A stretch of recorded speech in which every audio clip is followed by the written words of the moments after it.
Welcome to Saturday Night at the Movies. I'm your host, Glenn Holland. Saturday night's movie is His Girl Friday at 8 p.m. on WQLN PBS. It was directed by Howard Hawks from a screenplay Charles Lederer and Ben Hecht, adapted from the 1928 play The Front Page, Hecht co-wrote with Charles MacArthur. His Girl Friday stars Cary Grant, Rosalind Russell, and Ralph Bellamy, with a cast of familiar character actors including Gene Lockhart, Porter Hall, Cliff Edwards, Clarence Kolb, Roscoe Carnes, Regis Toomey, John Quaylen, and Billy Gilbert. Newspaper reporter Hildy Johnson returns to the offices of the Morning Post after an extended absence to confront managing editor Walter Burns, who is also her former husband. She informs him she will not be returning to work because she's getting married to an insurance agent from Albany, Bruce Baldwin. But while she and Walter are arguing in his office, Duffy, the city editor, bursts in to tell Walter the governor hasn't signed an expected reprieve for convicted murderer Earl Williams. This means Williams will be executed the next morning.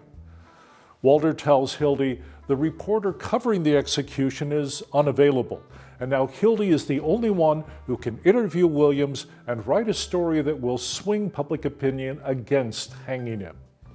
Hildy refuses. She just wants to get married and begin a normal life.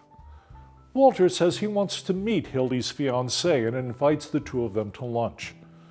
At the restaurant, Walter learns the couple plan to leave for Albany that afternoon with Bruce's mother on the 4 o'clock train.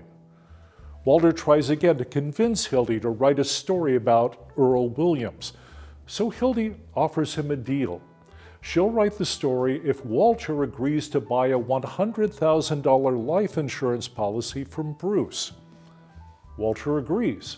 He and Bruce will go back to Walter's office, where a doctor will examine him to certify he's qualified for the policy, and Hildy will go to the criminal courts building where Williams is being held.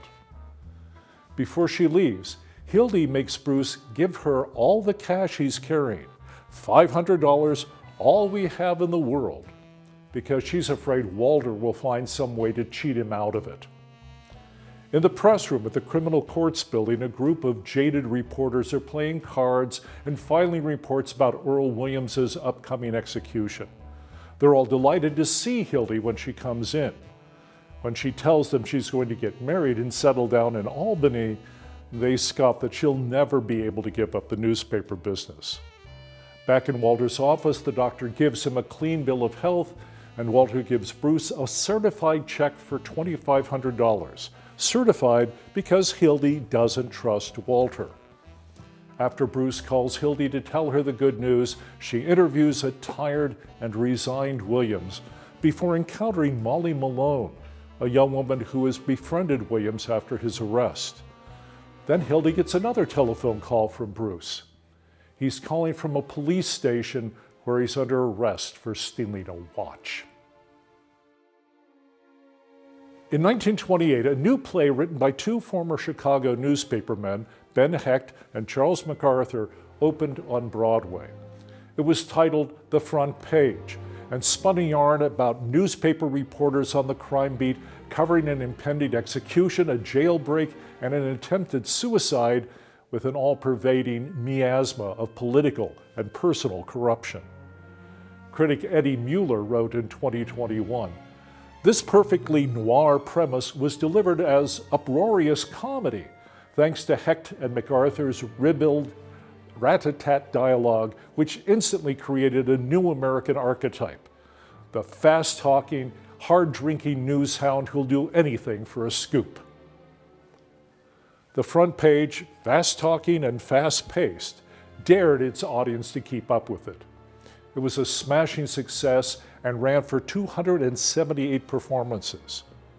A motion picture version starring Adolph Menjou as Walter Burns and Pat O'Brien as Hildy Johnson followed in 1931. 9 years later, director Howard Hawks had the idea to remake The Front Page with one change. The fed-up reporter would now be a woman, and the conniving editor would be her former husband, creating a mix of sharp social satire and romantic comedy. one cautionary note. There are occasions in His Girl Friday when characters use racist language typical of the period, language we ourselves would neither use nor condone. Remarkably, most of the characters in many of the incidents in the front page that later appear in His Girl Friday were taken from real life. Brooks Atkinson wrote in a review of the play for the New York Times, "The authors and directors have packed an evening with loud, rapid, coarse, and unfailing entertainment. No one who has ground his heels in the grime of a police headquarters press room will complain that this argot misrepresents the gentlemen of the press."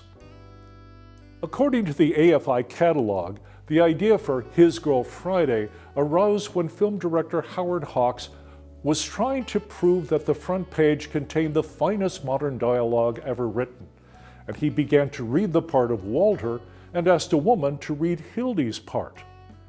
Realizing then that the dialogue worked better between a woman and a man than between two men, Hawks called up writer Ben Hecht and suggested changing Hildy's character to a woman. Hecht and co-author Charles MacArthur gave their blessing. Hawks entrusted Charles Lederer to work with Hecht to write a new version of the front page with Hildy Johnson as a woman, while leaving most of the content of the play intact. The result broke many of the prevailing rules of screwball romantic comedy, exemplified by such films as Columbia's 1938 Holiday, RKO's Bringing Up Baby, also directed by Howard Hawks, and MGM's 1940 The Philadelphia Story, all films starring Katharine Hepburn and Cary Grant.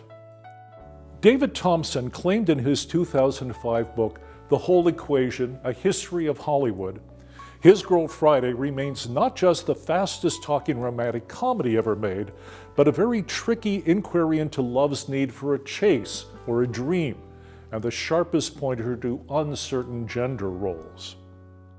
Fast talking indeed. While the average rate of spoken English is somewhere between 100 and 150 words per minute, the dialogue in His Girl Friday has been clocked at an astonishing 240 words per minute. According to Frank Miller in a 2005 essay for Turner Classic Movies, to maintain the film's trademark fast pace, Hawks encouraged his cast to add dialogue and funny bits of business and step on each other's lines whenever possible. Rosalind Russell hired a writer to create some witty one-liners for her. She paid the man $200 a week on her own and never told Hawks about it. Grant caught on, however, and would ask her each morning, "What have you got today?" Among Grant's own ad-libs were three that came close to breaking the fourth wall. Grant, as Burns at one point says Bruce Baldwin, played by Ralph Bellamy, looks like that actor, Ralph Bellamy. Later he tells another character, "The last man that said that to me was Archie Leach just a week before he cut his throat." Archie Leach was, of course, Grant's real name. Later, when Earl Williams tries to escape from the roll-top desk, Burns tells him, "Get in there, you mock turtle."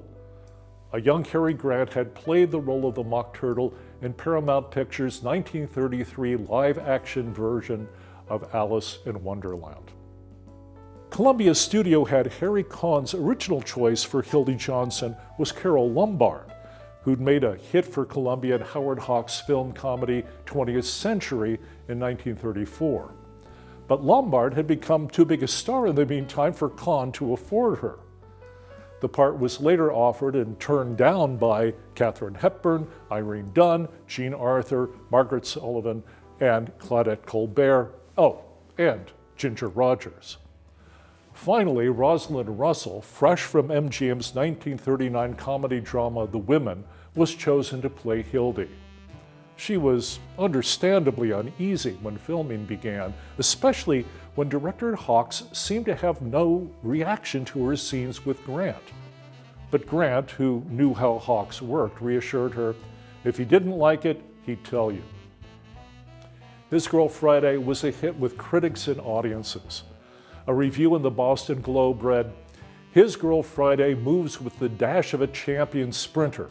It glitters like tinsel on a Christmas tree. Audiences roared with mirth at its rowdy humor. The theme is speed and more speed, hysteria mounting to more hysteria, and action so fast that it falls all over itself. When Russell and Russell finally worked up the courage during filming to ask Hawks what he thought of her performance, he replied, "You just keep pushing him around the way you're doing." But she wasn't the only one pushing. In one scene, Grant had to shove Russell onto a couch. Hawks encouraged Grant to do it harder for another take. Grant was reluctant. He told Hawks, "I don't want to kill her." Hawks' reply aptly sums up the entire film. "Try killing her." Please join us again next time for another Saturday Night at the Movies. I'm Glenn Holland. Good night.